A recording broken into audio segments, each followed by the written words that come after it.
Central Park is the mecca for sports lovers. By day, its bridle paths and skating rinks are crowded. The nights aren't bad either.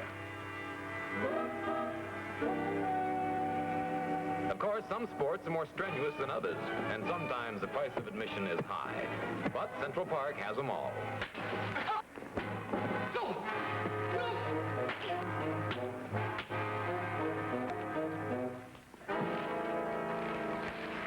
Ellen? Yeah? Where'd you get this briefcase? Whose is it? Give me that. Not until you tell me who it belongs to. You're my sister, Myra, not my warden. If you're up to your old tricks, you'll have a warden again. You promised me. Oh, there you go again, throwing it up to me. Just because I make one little mistake. That's not true and you know it. Oh, Ellen, please, baby, I'm only trying to help.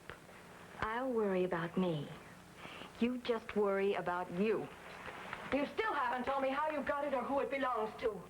And I don't intend to. I warned you the last time. I can't take any more. And I've warned you for the last time. Just keep your nose out of my business.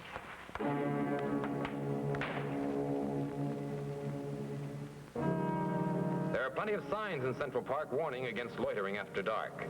Robert Barth was a visitor from Utica. He didn't believe in signs, and he had the scars to prove it. Well, you think that the girl was in on it too, huh? Had to be. It was her idea to walk through the park.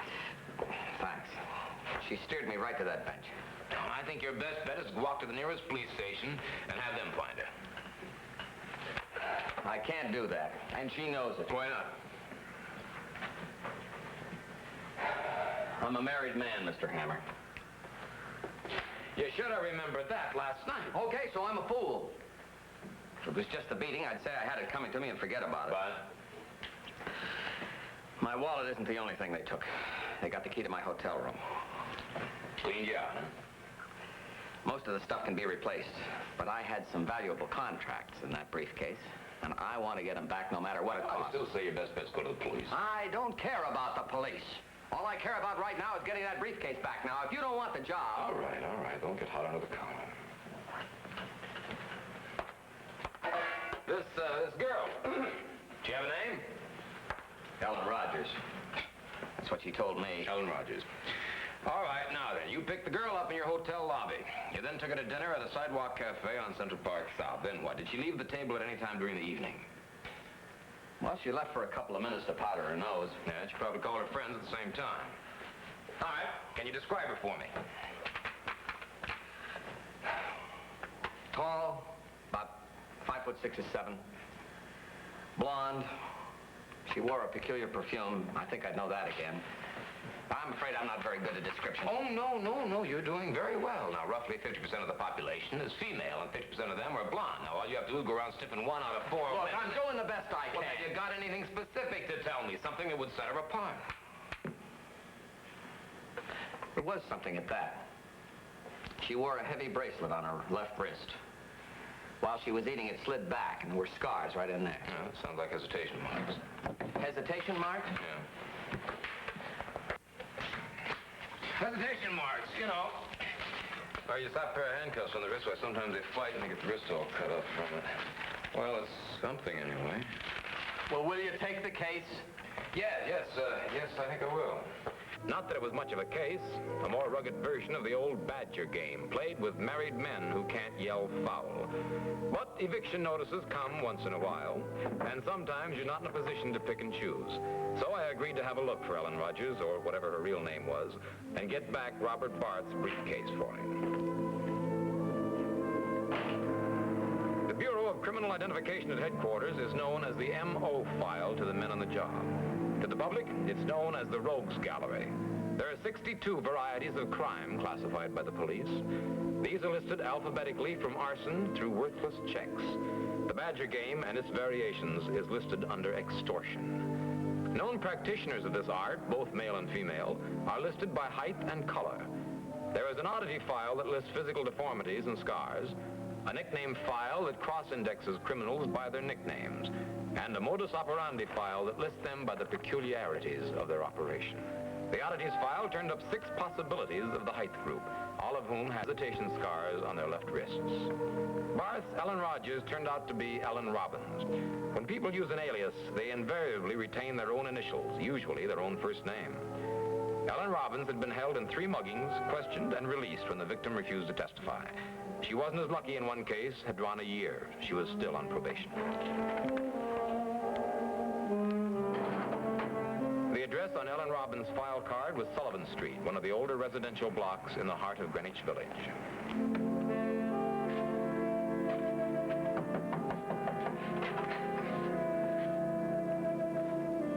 The apartment belonged to Myra Robbins, Ellen's sister, according to their neighbor.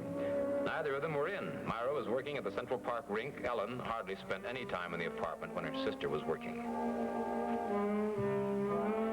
I left word for either of them to get in touch with me. The sooner the better.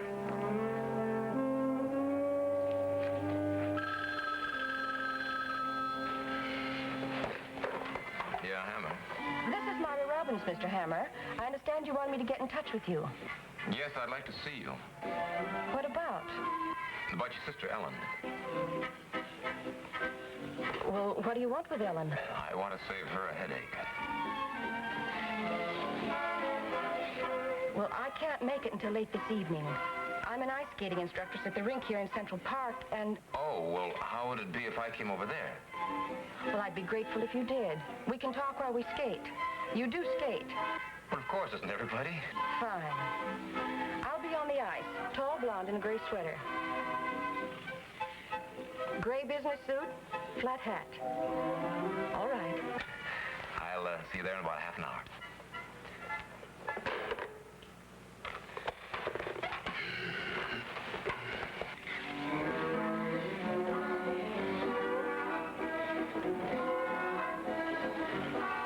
I could see why anyone would want to take lessons from Myra Robbins, even ice skating lessons. I almost wish that I didn't know how to skate.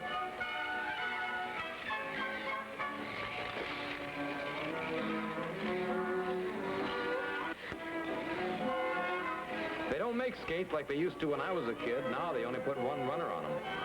Well, I got here sooner than I expected. Myra? You must be Mike Hammer. Yeah, that's right. It's been a long time since you were on skates, apparently. Yeah, not nearly long enough. Say, do they have to make this stuff so slippery? You're just out of practice. Yeah. Now about my sister. Oh. Well, she's got something belonging to a client of mine. He wants it back. How can you be so sure it's Ellen? He recognized her picture in the file down at headquarters. I see. And the police? Well, my client wants it handled quietly. If he gets back what he wants, there'll be no noise. If he doesn't... Well, just exactly what does your client think Ellen has that belongs to him? A briefcase. All right, Ellen has it. What time should she be home? Sometime before dark. All right, I'll see her then. Meantime, Skipper, let's start practicing before this bending in my legs becomes permanent. Now, how do you do this, huh? All right? Maybe the old double-bladers weren't so fast, but with me, those new ones would never replace them. Anyhow, if I had to start over again, I was in the right hand.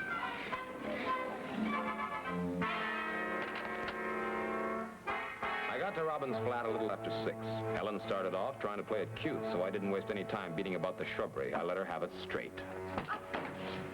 What do you think you're doing? I'm looking at that briefcase. Now, where is it? I told you, I don't know what you're talking about. Yeah, I know what you told me. Now, start telling the truth.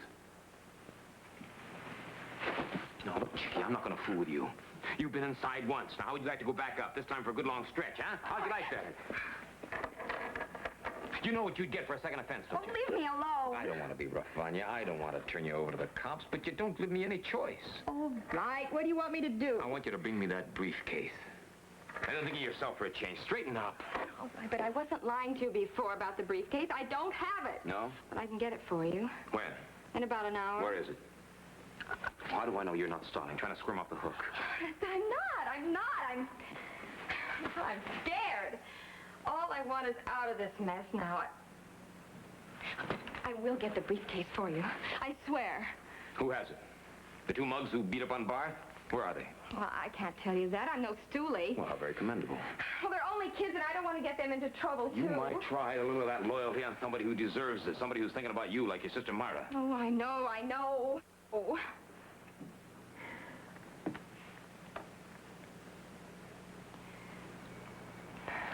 Please, Mr. Hammer. Please give me a chance. All right. All right, I'll give you an hour. Bring it to my office. Oh, I will. I will. You can trust me. All right. But you make the wrong move, Chickie. And that pretty, pretty little face will be looking through bars for a very long time.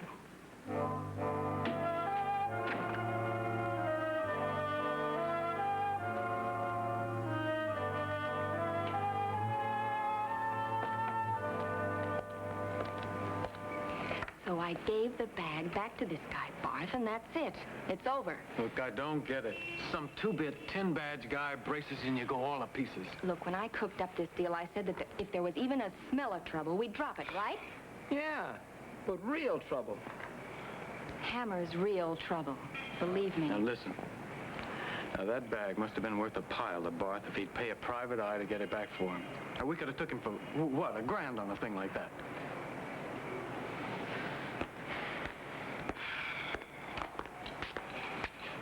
And can you spend it behind bars?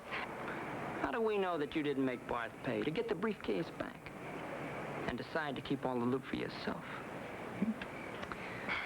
Have I ever pulled a double cross?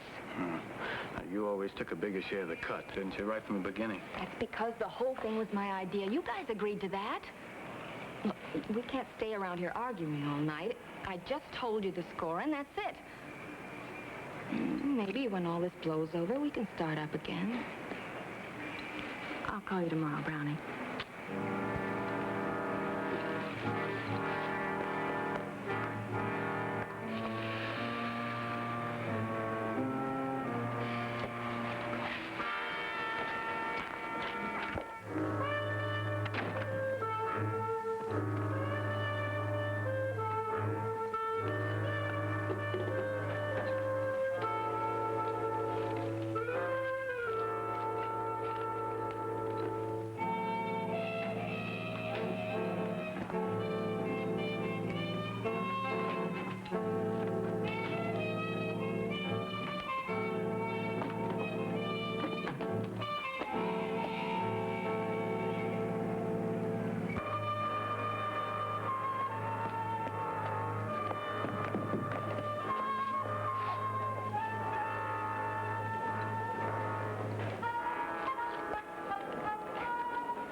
What are you doing here?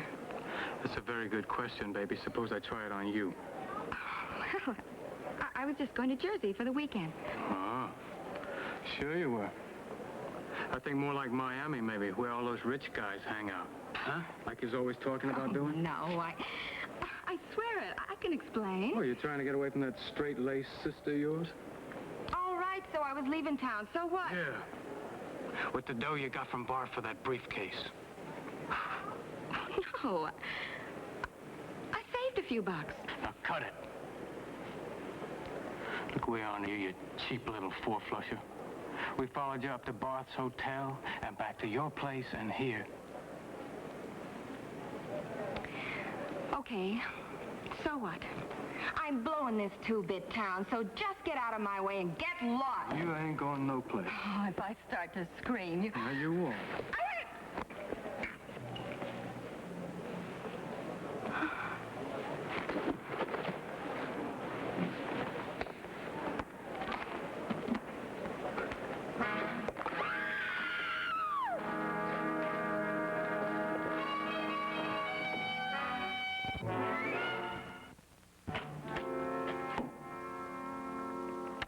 I went with Myra to identify Ellen's body. It wasn't something I'd want to go through again. How can you console somebody at a time like that? What can you say? Somebody was going to pay for what she was going through, and from where I stood, that somebody could well be my erstwhile client.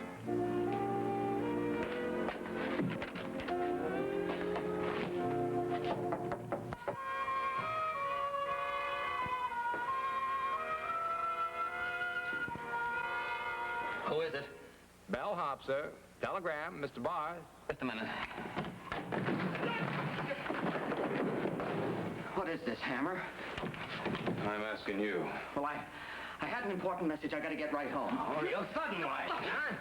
Look, if you think I was trying to get out on your fee, I wasn't. I called you, but you weren't in. I was going to send a check by mail. What about that precious briefcase of yours, the one you were so anxious to get your hands on? Well, I've changed my mind. The deal is off. Oh, just like that, huh? Look, I hired you, sure. But I don't need you anymore. Don't try to make a career out of it. This morning you were so anxious to get a hold of that briefcase you'd have done anything to get it. Now you just brush it off. Why? I don't have to answer to you. Here, let me have that. Well, what do we got here? Look, I don't have to hold still for this. I'm going to call the police. Yeah, you do that. Sure. And while you're at it, you try to figure out how to explain to them how come Ellen had this briefcase this morning. You got it tonight and she's dead.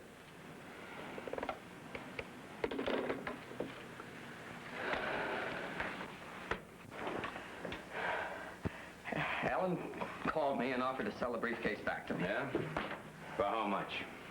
$1,000. Where did you get $1,000? You told me those muggers cleaned you out. Well, I had some money in an envelope in the hotel safe. All right, then you bought the briefcase for $1,000, then what? Well, then nothing. I came back and started to get ready to go home. Ellen's corpse didn't have $1,000 on it. Now, whoever killed her got it. Hammer, don't be ridiculous. You don't think that I... You didn't like being tricked, did you, huh?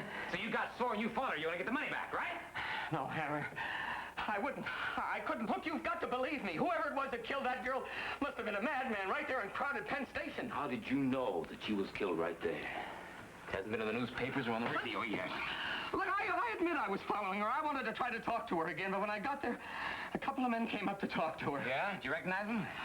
It was too far away and it was too crowded. I couldn't tell who they were, but anyway, they went away in a minute and then she fell over and people began to scream and I got scared and came away, that's all. So you didn't recognize them? What am I going to do? This is a terrible thing that's happened to me. You, huh? What about poor Ellen and her sister Myra? But my wife, look, she can't hear anything about this. I'll pay anything. Do anything. Okay. All right, I'll take a gamble on you. But you're going to stay put right here until I tell you you can leave. Okay. If I find out that you had nothing to do with this, I will try to keep your name out of it. But if I find out that you used me to cover a kill, I personally will escort you to homicide, trussed up like a Christmas turkey and ready for cooking.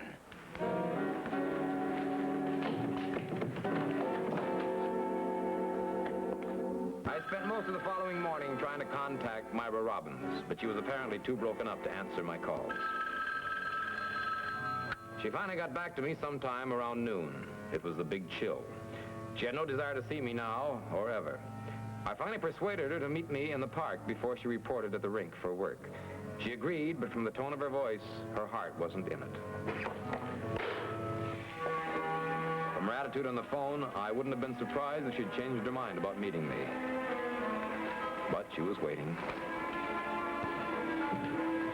Myra, I'm glad you could come. You said it was important. Yes? You were a lot friendlier yesterday. Things have happened since yesterday, Mike. Yeah? Would you mind discussing what you have in mind and get it over with? Are you blaming me for Ellen's death? Well, I know you didn't mean to have things turn out the way they did. Maybe it was just coincidence, but it was after you went to work on Jenna, just a minute now. That's not fair. Now, all I did was talk to the girl. I made her promise to return the briefcase and try to straighten out her life. That's all. But maybe it did start things out. I don't know. Anyway, that's what I wanted to talk to you about. I need your help to get whoever killed Ellen. Well, what can I do? Well, there were a couple of boys she was mixed up with who were in that mugging racket with her. You know who they were? No. You don't know who she ran around with? She didn't introduce me to her friends. She met them on the outside. Oh, any special place? No, she used to spend a lot of time in a little restaurant on Sullivan Street, about a block from where we live. What's its name? The Golden Bull. Well, it's not much help, but it's a start. Mike, be careful. Sure.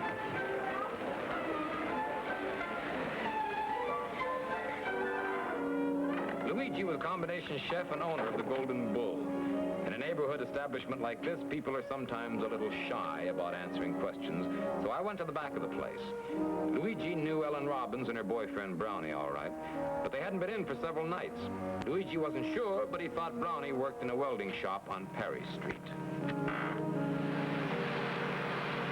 All I could do was work on sheer bluff, dangle some bait and hope a sucker would take the hook. Sometimes it worked, sometimes it didn't.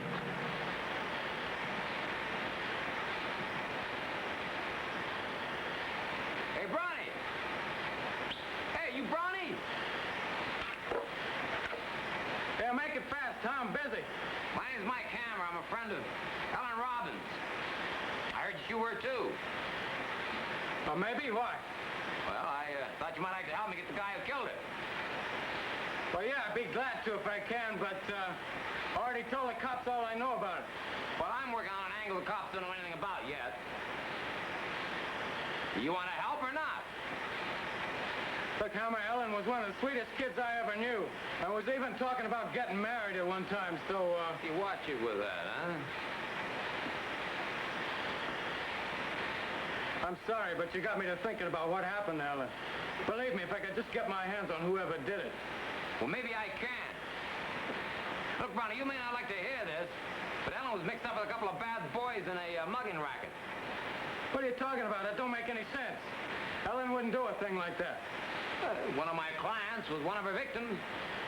Apparently, she double-crossed her partners and got away with a big chunk of his loot. They caught up with her, took the money back, and killed her. Look, how do you know all this? My client followed her down to Penn Station. Saw the two guys talking to her down there, saw him kill her. Now, if you can find this guy for me, my client will identify him. Hammer, I don't know what you're trying to stir up, but Ellen didn't go with anybody but me. Now, you understand that? I think you better beat it, huh? Yeah, okay, all right. You don't want to help, don't help. Help? What? Help drag a name through the mud because of some crackpot theory of yours? No, nothing doing. Okay, I'll do it myself.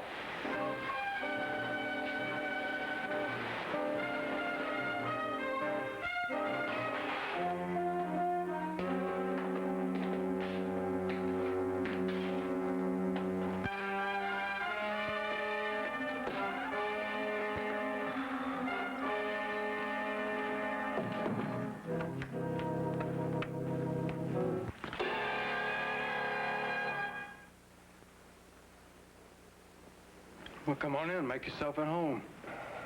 What do you want? Well, what are you talking about? You recognize me, don't you?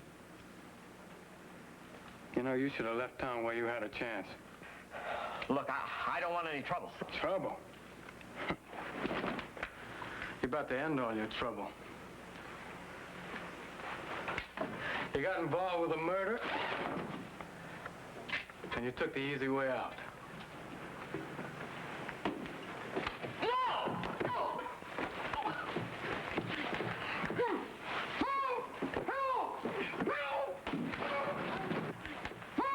The charades? Let me guess.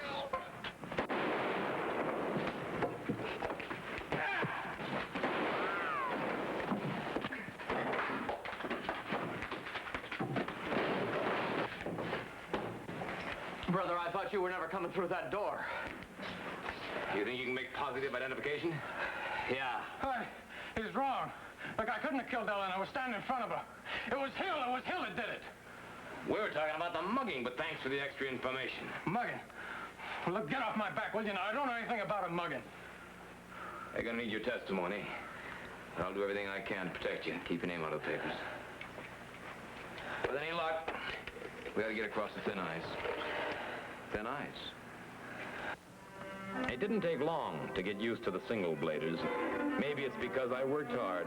As long as Myra taught me her favorite sport, I thought I might return the favor.